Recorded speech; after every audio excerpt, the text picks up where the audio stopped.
Hello dear students, तो आज हम लोग टॉपिक पढ़ते हैं स्केल ऑफ इंडस्ट्रियल यूनिट, औद्योगिक इकाई का पैमाना। तो अभी जो मॉडर्न इंडस्ट्रियल ऑर्गेनाइजेशंस हैं, इनकी जो साइज है बहुत तेजी से बढ़ती जा रही है। ठीक है, तो इनका जो साइज बढ़ रहा है ना, वो दो डायरेक्शन में बढ़ रहे हैं, है ना। एक तो है growth in the size of industrial establishment, तो जो इंडस्ट्रियल एस्टैब्लिशमेंट्स हैं, जो प्लांट है, उनकी साइज बढ़ती जा रही है ना। और दूसरा है ग्रोथ बाय सेंट्रलाइजेशन और कंसोलिडेशन, तो जो केंद्रीकरण है ना, बहुत सारे जो इंडस्ट्रीज एक जगह में आ रहे हैं, है ना, या फिर दो या दो से अधिक जो इंडस्ट्रीज हैं, है ना, आपस में मिलकर एक हो जा रहे हैं, तो इस दिशा में आगे बढ़ते जा रहे हैं। ठीक है, तो इसमें हम ये पढ़ेंगे कि जो इंडस्ट्री का जो साइज है ना, वो कैसे हम बोल सकते हैं कोई इंडस्ट्रीज लार्ज इंडस्ट्रीज है, स्मॉल इंडस्ट्रीज है, और क्या क्या फैक्टर्स है जिसके कारण वो लार्ज यूनिट हो रही है ना, और किस कारण से स्मॉल यूनिट्स सर्वाइव कर रही हैं, ये सब देखेंगे। इससे पहले हम कुछ बेसिक टर्मिनोलॉजी को देखते हैं, ठीक है, जिसको हम लोग यूज करने वाले हैं और जो कि रिलेटेड है आपका साइज ऑफ द ऑर्गेनाइजेशन। तो वो है आपका तीन बेसिक चीजें हैं ना, इसमें बहुत लोगों को कुछ कंफ्यूजन रहता है ना। एक होता है प्लांट, फर्म और इंडस्ट्रीज। ठीक है, तो प्लांट या किसी को एस्टैब्लिशमेंट भी कहते हैं।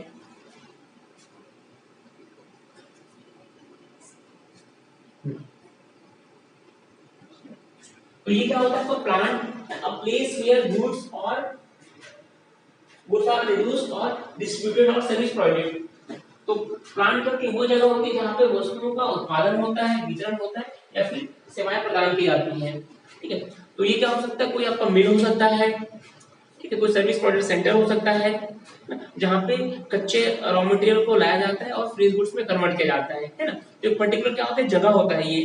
ठीक है, तो इसमें आपका पूरा मशीनरीज आएंगे, इक्विपमेंट्स आएंगे, जहाँ पे लोग काम करते हैं, उसी को क्या बोलेंगे, प्लांट या फिर एस्टेब्लिशमेंट कहते हैं। ठीक है, कोई फैक्ट्री, मिल, शॉप, ये सब आपके एस्टेब्लिशमेंट ही कहलाते हैं। और दूसरा होता है आपका फर्म। फर्म क्या होता है कि फर्म जो इसको कंट्रोल करती है, जो प्लांट को कंट्रोल करती है, इसको फर्म कहते हैं। Firm is essential unit of ownership end of control and administration. तो फर्म क्या होता है, इसके द्वारा प्लांट का नियंत्रण किया जाता है, कंट्रोल किया जाता है। ठीक है, तो जब क्या होता है कि एक ही प्लांट होता है, तो यहाँ पे फर्म और प्लांट क्या होते हैं, एक ही होते हैं। लेकिन जहाँ पे क्या होते हैं, एक से ज्यादा प्लांट होते हैं, किसी फर्म के अंदर में ज्यादा प्लांट आते हैं, तो ये फर्म क्या करता है, ये आपको कंट्रोल करता है उसको। ठीक है, जैसे चेन ऑफ प्लांट्स होते हैं, बहुत सारे प्लांट्स होते हैं अलग अलग, और उसको ओनर क्या होता है, एक होता है, तो वो क्या होगा, फर्म होगा वो, और उसकी जो अलग अलग इकाइयां होंगी वो क्या होंगे, वो प्लांट्स होंगे वो। ठीक है, जैसे जिंदल प्लांट्स है ना, तो जिंदल का जैसे अलग अलग जगह में है ना, इधर मोनेट है, और शायद मोनेट अलग होगा, बट एक ही फर्म का क्या होगा, बहुत सारे यूनिट होंगे। रिलायंस मान सकते हैं, रिलायंस का एग्जांपल है, तो अलग अलग जगह में क्या प्लांट है, तो रिलायंस क्या होगा, फर्म होगा, और उसके जो अलग अलग यूनिट्स होंगे क्या होंगे, प्लांट होंगे वो। ठीक है, तो ये फर्म क्या होती है, जहाँ पे कंट्रोल किया जाता है, मैनेज किया जाता है। ठीक है, तो ये आपका बेसिकली ओनरशिप होता है ये। ठीक है, और इसी के अंतर्गत ही जितने सारे कैपिटल लगाए जाते हैं, है ना, बिल्डिंग स्टैब्लिश की जाती है, और एक फॉर्म के अंदर में बहुत सारे प्लांट्स हो सकते हैं। ये अंतर है। इंडस्ट्रीज, इसके बारे में आप लोग जानते हैं, इंडस्ट्री क्या होता है, it's a group of firm is called industries. ठीक है, फार्मास्यूटिकल इंडस्ट्रीज हो जाए, इसमें बहुत सारे फार्मास्यूटिकल्स आ जाएंगे। ठीक है, स्टील इंडस्ट्रीज हो जाएगा, टेलीकॉम इंडस्ट्री हो जाएगा ना, तो इसमें बहुत सारे क्या आते हैं, आपके फर्म आते हैं। ठीक है, तो ग्रुप ऑफ फर्म्स होते हैं, जैसे एयरटेल हो गया, है ना, एयरटेल, आइडिया, रिलायंस, तो ये सब मिलकर क्या अलग अलग फर्म है, लेकिन इनको ग्रुप को मिला देंगे तो क्या हो जाएगी, टेलीकॉम इंडस्ट्री हो जाएगा। ठीक है, तो ये इस चीज को ध्यान रखिए, ये अलग अलग चीज होती है, firms and plant, firm and industries, ये सब इंक्रीजिंग ऑर्डर में होते हैं।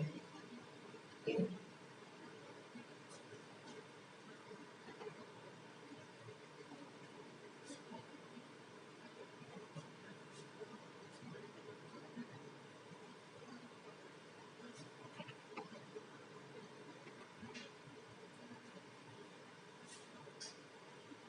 तो अब देखते हैं कि जो इंडस्ट्रियल ऑर्गेनाइजेशन है ना, उसका साइज को मेजर कैसे कर सकते हैं। हम कैसे बोल सकते हैं कि कोई भी जो इंडस्ट्रीज है वो लार्ज स्केल है, स्मॉल स्केल है ना, तो उसके लिए हम इन चीजों को देखते हैं। ये तो हम ये पहले देखते हैं कैपिटल इन्वेस्टमेंट कितना है, तो जिसमें कैपिटल इन्वेस्टमेंट ज्यादा लगा हुआ है, ठीक है, तो हम बोल सकते हैं कि वो आपका लार्ज स्केल यूनिट्स हैं, है ना, उनको हम बड़ी यूनिट बोल सकते हैं, और जिसमें कम लगा है उसको बोल सकते हैं छोटी यूनिट्स है, ठीक है। जिसको रिटेल शॉप है उसमें कम इन्वेस्टमेंट लगता है ना, लेकिन जैसे कोई आयरन है, स्टील प्लांट है, उसमें आपका इन्वेस्टमेंट बहुत ज्यादा लगता है, तो क्या होंगे आपके लार्ज स्केल इंडस्ट्रीज कहलाएंगे वो, ठीक है। वॉल्यूम ऑफ आउटपुट, तो ये भी क्या है, एक मेजरमेंट का तरीका है। तो जो इंडस्ट्रीज क्या करेगी, जो बोल सकते जो प्लांट है जिसमें आउटपुट ज्यादा होगा, तो हम उसको क्या बोल सकते हैं, लार्ज स्केल होगी, बड़ी इकाइयां होगी, ठीक है। सेम और एक दूसरा मेथड ले सकते हैं, प्लांट कैपेसिटी। तो सबका प्लांट का अलग अलग कैपेसिटी होती है, जैसे पावर प्लांट का सबका अलग कैपेसिटी होती है ना, 1 गीगावाट 10 गीगावाट इस टाइप का। तो जितना ज्यादा कैपेसिटी होगा हम उसको बड़ा इकाई मान के चलेंगे, है ना, बड़ा ऑपरेशन यूनिट मान के चलेंगे उसको। वैल्यू ऑफ प्रोडक्ट, तो जिस बोल सकते हैं कि जिस इंडस्ट्री का, है ना, या फिर जिस प्लांट का जो प्रोडक्ट आ रहे हैं उसका वैल्यू कितना है, value in terms of rupees, है ना, तो value in terms of rupees, जिसमें अगर ज्यादा वैल्यू आ रहा है उसको क्या बोलेंगे, लार्ज स्केल बोलेंगे, कम वैल्यू का आ रहा है उसको स्मॉल स्केल बोलेंगे, ठीक है। And number of ways earners employed, तो इससे भी हम एक ऑर्गेनाइजेशन के साइज का हम पता लगा सकते हैं ना, जिसमें ज्यादा व्यक्ति एम्प्लॉयज हैं, है, जिसमें 10,000 15,000 एम्प्लॉयज हैं, 1 लाख एम्प्लॉयज हैं, उसको क्या बोलेंगे, बड़ी इंडस्ट्रीज बोलेंगे उसको, ठीक है, बड़ा प्लांट बोलेंगे उसको। और नंबर ऑफ एम्प्लॉयज कम रहेंगी, है ना, जैसे कॉटेज इंडस्ट्रीज हैं, स्मॉल स्केल इंडस्ट्रीज हैं, तो नंबर ऑफ वेज अर्नर्स कम रहते हैं। तो इसके आधार पे भी हम क्या उसका साइज को डिटरमाइन कर सकते हैं, है ना, कौन सा जो प्लांट है, छोटा प्लांट रहेगा, बड़ा प्लांट रहेगा, है ना। Amount of raw material consume, तो रॉ मटेरियल की जितनी मात्रा हम कंज्यूम करते हैं, तो ज्यादा अगर रॉ मटेरियल कंज्यूम करें मतलब क्या, वो बड़ी इकाई होगी, कम कंज्यूम होगा वो छोटी इकाई होगी। अमाउंट ऑफ पावर यूज, तो जो पावर हम यूज करते हैं, है ना, पावर है, शक्ति हो सकते हैं, इलेक्ट्रिसिटी पावर हो सकता है, ये पॉइंट पावर हो सकता है, थर्मल पावर हो सकता है, तो जिसमें ज्यादा पावर का कंजम्पशन होगा हम उसको क्या बोलेंगे, बड़ी इकाई मान के चलेंगे। तो इस प्रकार हम बोल सकते हैं कोई भी जो इंडस्ट्रियल ऑर्गेनाइजेशन है ना, या फिर जो बोल सकते हैं कि जो इंडस्ट्रियल यूनिट का जो पैमाना है, स्केल है ना, वो छोटा होगा या बड़ा होगा, उनको हम इनके आधार पर निर्धारित कर सकते हैं, ठीक है। और इनको निर्धारित करने के लिए फैक्टर कौन कौन से होते हैं, यहाँ देखते हैं, factor determine the size of business unit. तो कुछ कुछ फैक्टर्स होते हैं जिससे हमको ये पता चलता है कि कोई यूनिट बड़ा होना चाहिए, कोई यूनिट छोटा होना चाहिए, ठीक है। जो कुछ ऐसे इंडस्ट्रीज होते हैं वो बड़े आकार के होते हैं, तो उसके लिए फैक्टर डिटरमाइन करते हैं सब, है ना। डिमांड फॉर द प्रोडक्ट, तो अगर किसी वस्तु का जो डिमांड बहुत ज्यादा है, ठीक है, तो उसके लिए क्या होगा, लार्ज स्केल इंडस्ट्री लगेगा, है ना, और उस वस्तु का डिमांड कम है तो उसके लिए स्मॉल स्केल इंडस्ट्रीज लगेगा। कैपिटल रिक्वायरमेंट, ठीक है, अगर आपको कैपिटल रिक्वायरमेंट ज्यादा पड़ रही है, ठीक है, जैसे शुगर इंडस्ट्री बोल रहे हैं, इसको क्या होगा, कैपिटल की रिक्वायरमेंट आपको ज्यादा पड़ेगी, ठीक है। तो कैपिटल की रिक्वायरमेंट ज्यादा पड़ेगा, तो ये भी आपको एक फैक्टर जिसके हिसाब से बता सकते हैं, ज्यादा कैपिटल होगा तो बड़ी इंडस्ट्रीज होगी, है ना, लार्ज स्केल होगी, और कम कैपिटल की रिक्वायरमेंट होगी तो स्मॉल स्केल होगी, है ना। कॉस्ट ऑफ ट्रांसपोर्टेशन, तो कॉस्ट ऑफ ट्रांसपोर्टेशन अगर बहुत ज्यादा आ रहा है ना, तो हमको स्मॉल स्केल बिजनेस को एस्टैब्लिश करना चाहिए, है ना, जिससे क्या होगा, कॉस्ट ऑफ ट्रांसपोर्टेशन कम आएगा, कम इकाइयां होंगी, भार कम लगेगा। लॉज ऑफ रिटर्न, ये पैमाने का नियम है, तो जो पैमाने का नियम है वो बेसिकली दो चीज को हम ध्यान देते हैं, increasing return to scale, increasing return to scale. Increasing return to scale में क्या होता है कि हम जितना इनपुट लगाते हैं, है ना, उससे ज्यादा हमको क्या मिलता है, आउटपुट मिलता है, ठीक है। तो यहाँ पे हम क्या करते हैं, लार्ज स्केल लगा सकते हैं, क्योंकि मान लीजिए अगर हमने इनपुट में 10% वृद्धि किया तो आउटपुट में हमको 15% वृद्धि आएगा।